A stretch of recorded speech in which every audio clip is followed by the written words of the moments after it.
Friends, good evening. My name mister Vihari Miyani. मैं सूरत से belong करता हूँ और डिवाइस मेरे घर पे लगा। मेरे घर में दो तीन बीमारियां थी। जब से मेरे घर में डिवाइस लगा 1 जुलाई को, ठीक है, मेरे मेरे खुद को 10 साढ़े 10 साल का प्रॉब्लम था, कब्ज का। कब्ज होता है तो पाइल्स फ्री में ही मिलता है बीमारी। दो बीमारी थी 10.5 साल से, होम्योपैथिक, एलोपैथिक और आयुर्वेदिक। तीनों तरह की कई सारी दवाएं करवाई, पर कोई सुधारा नहीं था 10.5 साल तक। लेकिन जब से मेरे घर पे कैंगन डिवाइस लगा, 10 ही दिनों में मेरा जो कब्ज का प्रॉब्लम था वो निकल गया। पाइल्स की बीमारी थी वो भी निकल गई। और दूसरी बात करूँ मेरी वाइफ की, तो उसको सोरियासिस की बीमारी थी।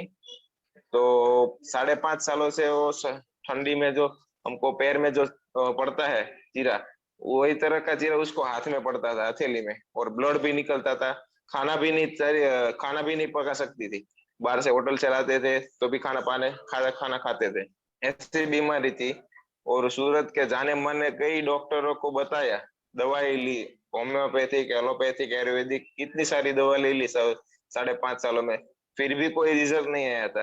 मतलब कि जब से मेरे घर पे डिवाइस लगा 1 जुलाई, 21 जुलाई को उसको जो सोरियासिस की बीमारी थी, 21 जुलाई को 90% मेरे को सोरियासिस में रिजल्ट मिल गया। Thank you so much Bahadur sir.